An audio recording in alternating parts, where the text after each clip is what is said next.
Welcome to Get Sleepy, where we listen, we relax, and we get sleepy. My name's Thomas, and I'm your host. Thanks so much for tuning in. I really hope you're doing well and that you're ready for a good night's rest. Do you ever dream of stealing away to an island in the middle of nowhere? Of going on a holiday where all you have to do is read your book, take lots of naps, and wander around at your leisure? Well, that's exactly what we're going to do in tonight's story, as we follow Tanya on her adventure to Vlieland, a small island off the coast of the Netherlands. So let's settle in now and make sure we're feeling as relaxed as can be, so our imaginations can follow tonight's story and drift into pleasant dreams.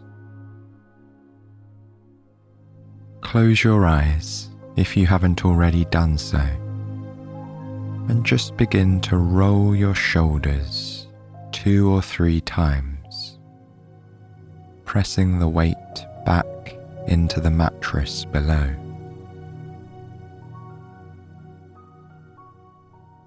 Feel the way your body is so comfortably supported,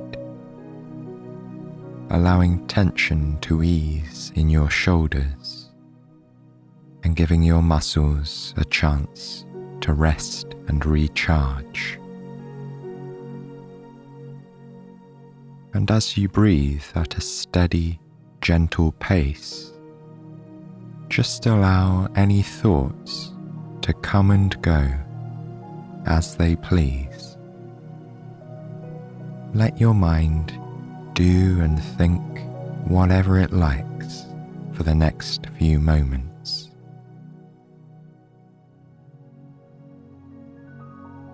Meanwhile, just continue breathing in and breathing out.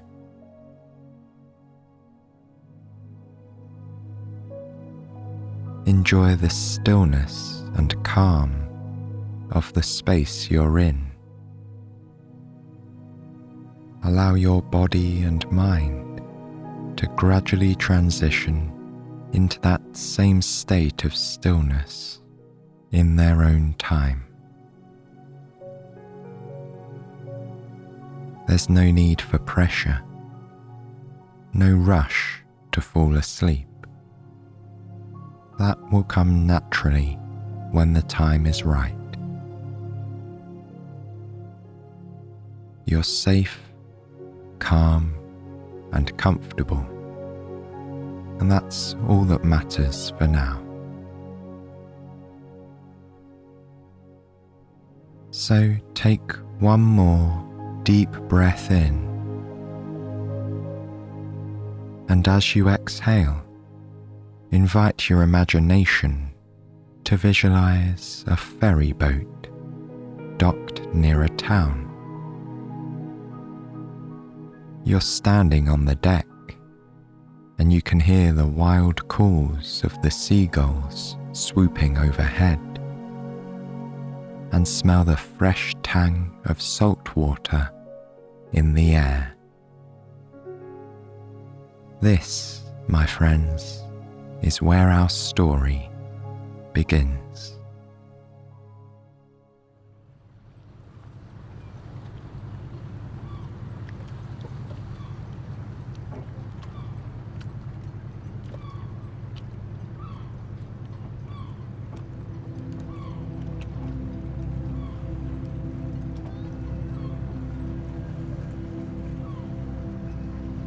Tanya looked at the happy, busy scene around her and smiled.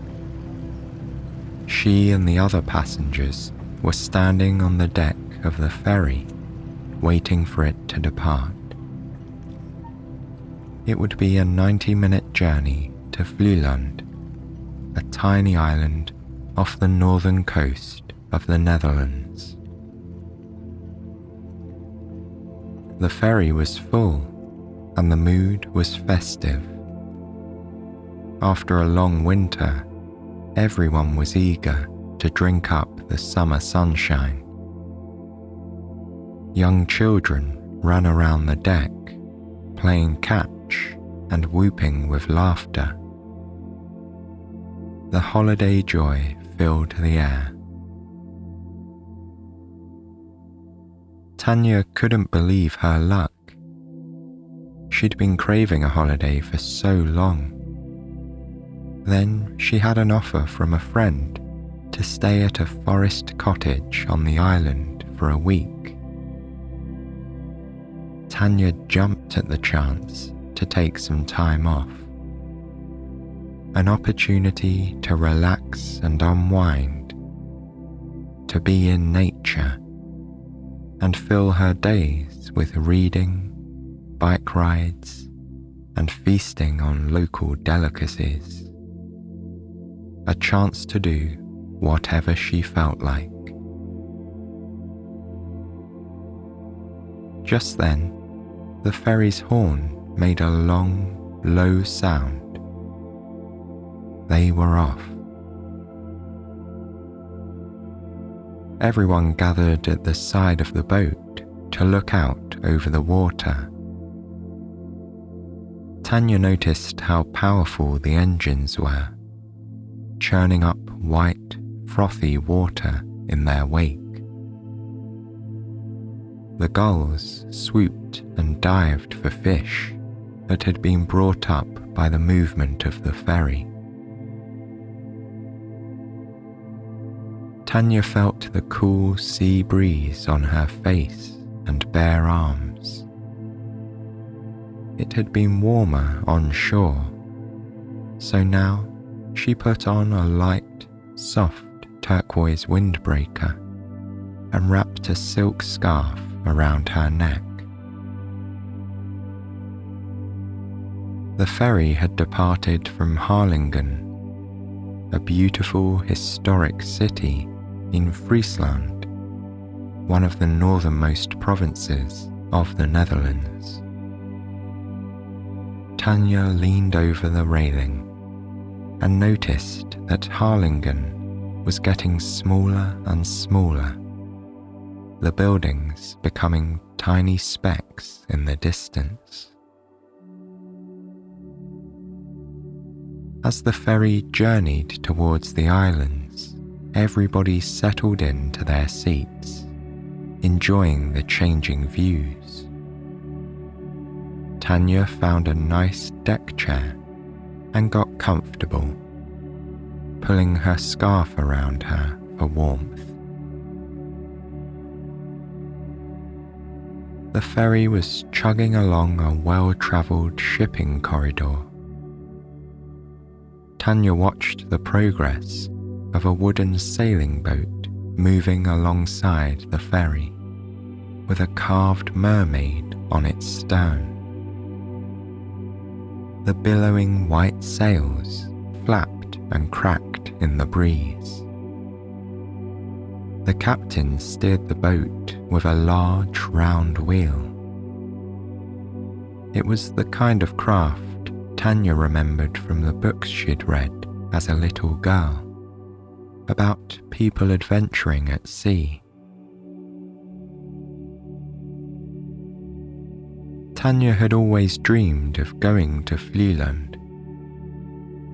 Described as the pearl of the sea, it was the most remote island of a string of them in the Wadden Sea, or Wadden Sea. This tiny island was covered by tranquil sand dunes, lush forests, and airy beaches, and it had a population of around 1,000 people. Vlieland was a very special natural habitat for an abundance of wildlife. In fact, it was home to 128 species of birds, and was famous for its seal colony, Tanya knew. It was common to find brown and grey seals sunning themselves on the beaches and hunting for fresh fish in the sea. It was also famous for being the most peaceful place in the Wadden Sea. Perhaps that's why wildlife could thrive on the island, she thought. The fragile dunes and vegetation were protected, making it a safe and cosy home for all the creatures who lived there. Tanya lay in her deck chair and closed her eyes. She felt the sun gently caressing her face and the wind whipping through her hair. Every part of her body relaxed, and all the tension of the weeks before started to drain away. She drifted in and out of sleep, half listening to the conversation of two women sitting next to her. They were speaking in the local dialect, Frisian. Although she couldn't understand the words, she listened to the musical notes of the language as the women chatted together like old friends. After some time had passed, she heard someone say, "There it is." She raised her head from the chair, and sure enough, she could see a landmass coming into view. As they moved closer, she could make out the contours of the island. Miles of sandy white beaches, striking dunes, and shaggy forests. Perched above it all, she spotted a lighthouse painted a cherry red. Tanya smiled contentedly. She'd made it. This beautiful place would be hers to explore for the next week. But first things first, all that salty air had made her hungry. As she followed the other passengers off the ferry with her backpack, she saw a food cart selling fish and chips right next to where the boat was docked. Tanya headed straight there and asked for a large portion of kibbeling, her favourite local snack. Kibbeling consisted of nuggets of lightly battered cod, fried until golden and crunchy, served with a creamy tartar sauce. It made for a delicious snack. Cardboard tray in hand, Tanya walked over to a wooden table nearby. She set down her backpack carefully. Then she stared out over the small harbour to the sea beyond, while she bit into the crunchy, perfectly seasoned fish.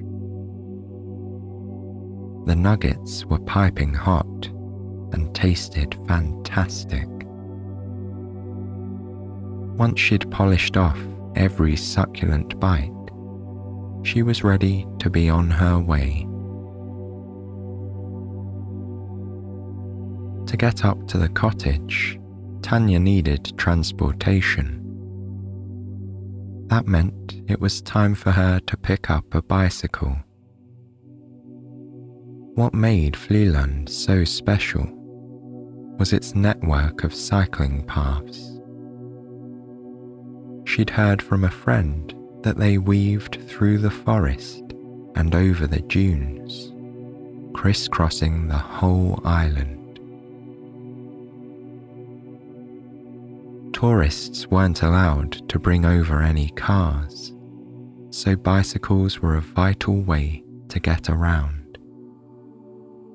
Some had been modified to include a cart, and it was common to see people cycling around with their children, pets, and shopping in tow.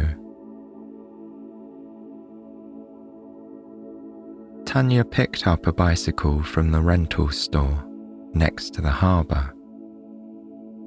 Its rows of gleaming bikes stood waiting in the sun, and it was hard to choose one. But then Tanya saw a solid cherry red bike with a wicker basket on the front. It was perfect. She got an extra pair of saddlebags attached to the rack, where she could store her pack and jacket. The friendly bike shop owner also gave her a map of the island. Tanya decided she would start her adventures with a trip to the famous Lighthouse. After all, it was the guiding beacon for these remote waters. What better place to begin her holiday? She could ride straight through the village, or she could take a long, winding route on a bike path that went through the sand dunes. She decided on the dunes. Not only did they sound beautiful, she was hoping she'd get a sweeping view of the whole landscape as she rode. Tanya hopped onto the bike. She hadn't cycled for a long time. Taking the car was often quicker and more convenient, but she missed the feeling of moving under her own power. There was nothing like being able to travel so lightly. She loved the feeling of pumping the pedals to get where she needed to go. She headed down a cobbled road through the centre of the historic town. Lining the streets were small houses, many of which had been converted into shops and restaurants.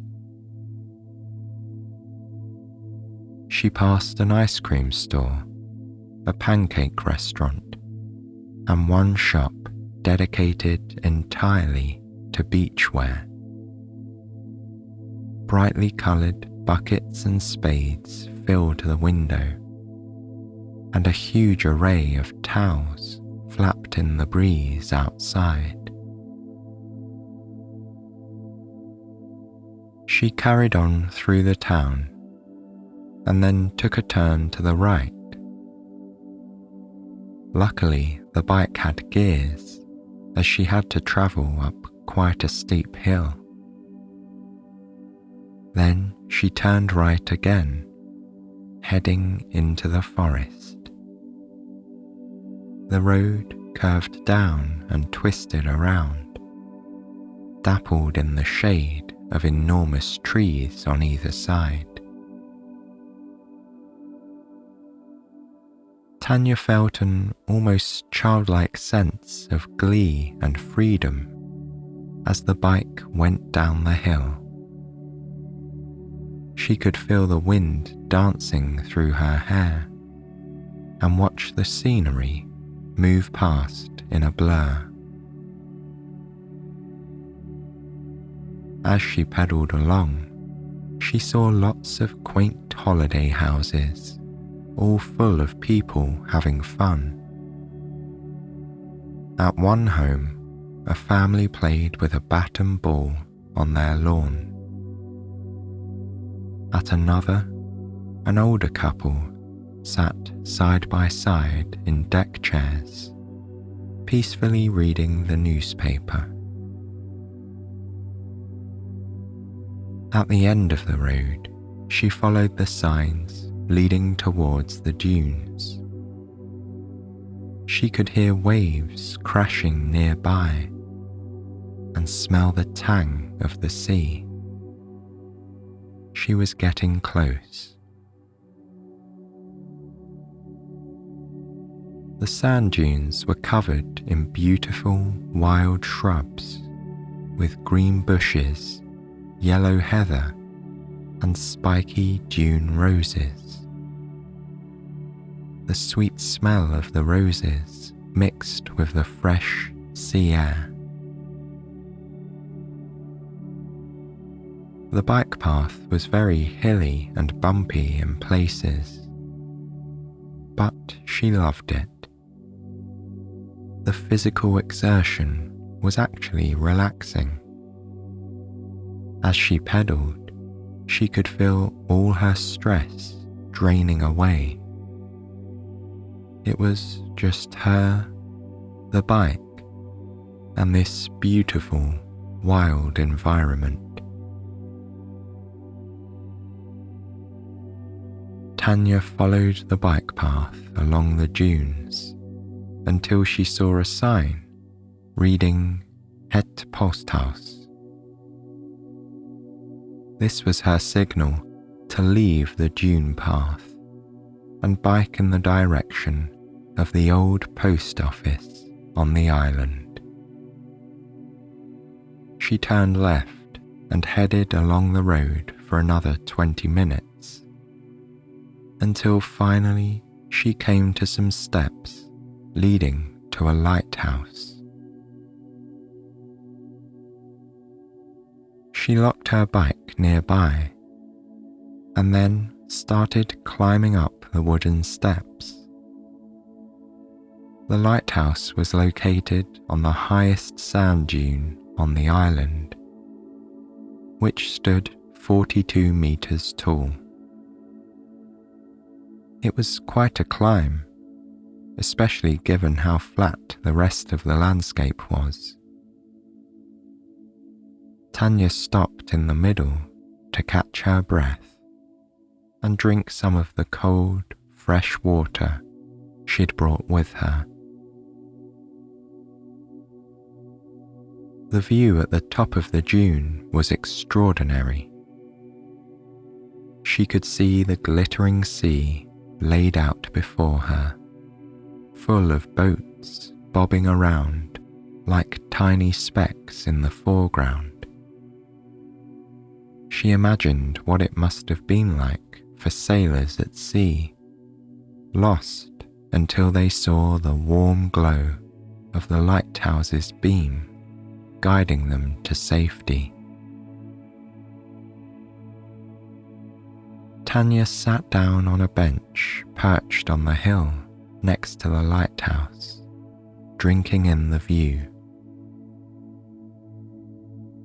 To the right, she could see the small buildings that made up the village centre. And just next to the village, there were old farmhouses. She could see beautiful horses prancing about their enclosures, and cows grazing on the green grass. Tanya stretched out her legs, enjoying the chance to relax after cycling and climbing. There was nowhere she had to be.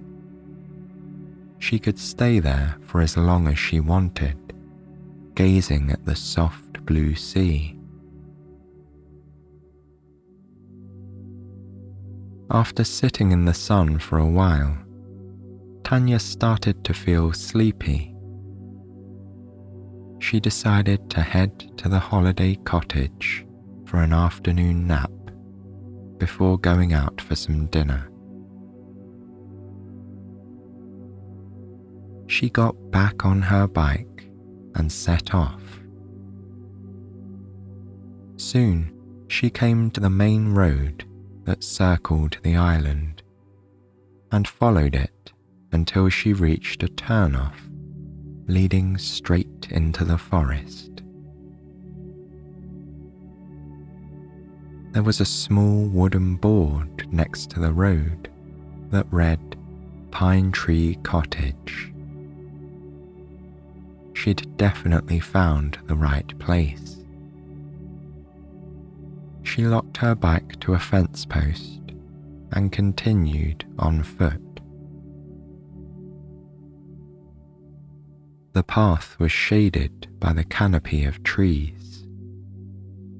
The forest was completely quiet except for the twittering of birds and the chirping of grasshoppers. What an enormous difference it made that there weren't any cars on the island. It had been so long since Tanya really had a chance to enjoy the sounds of nature. She stopped and breathed in deeply.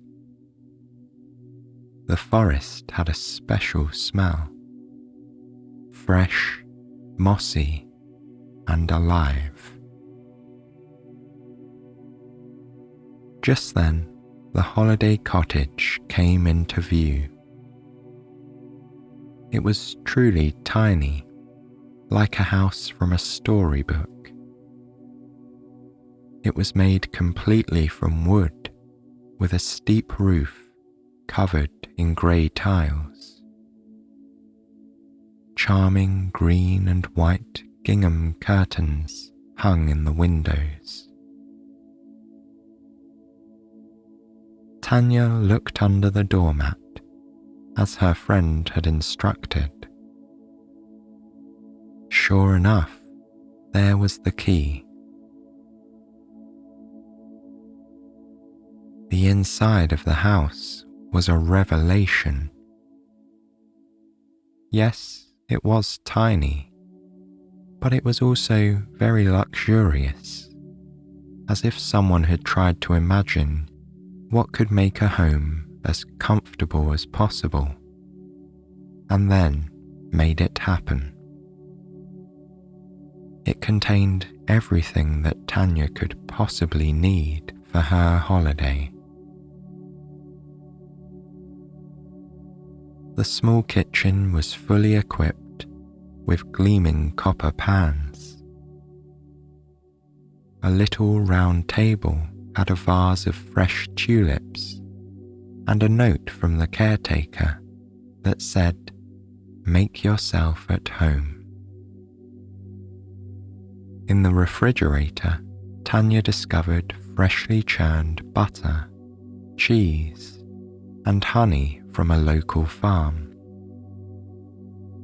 The caretaker had also left a homemade loaf of sourdough bread. She was sure she'd be hungry later, but for now, Tanya decided she would love to have a relaxing bath.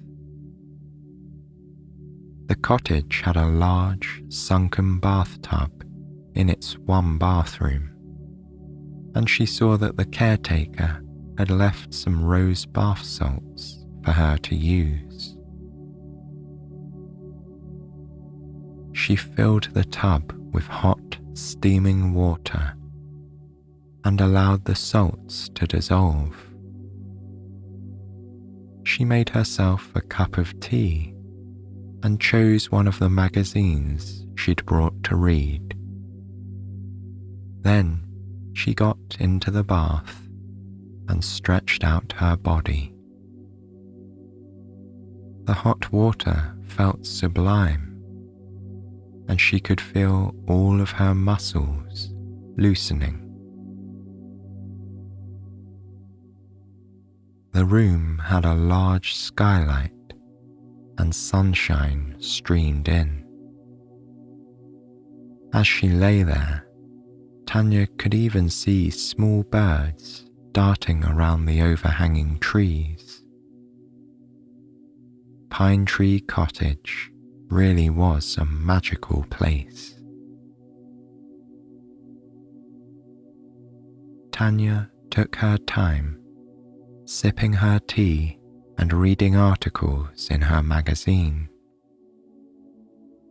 When the bath cooled slightly, she just added a little more hot water.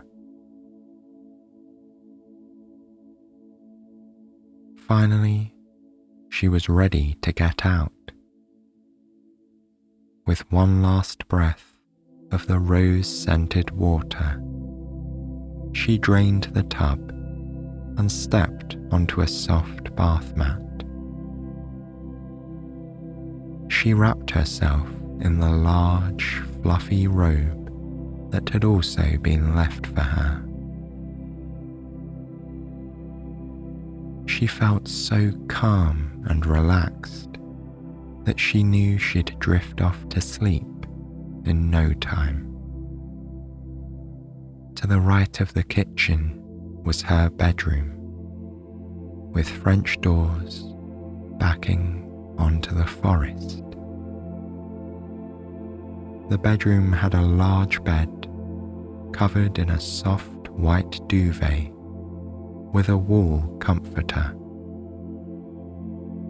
It would be perfect for a late afternoon nap. Still in her robe, Tanya crawled under the covers, nestling into their fluffy warmth. The cotton sheets were so soft, and they smelled of laundry detergent. The pillows were like clouds. As she lay there, she could hear distant birdsong and the hushed waves tumbling onto shore. And before she knew it, she'd been lulled into sleep.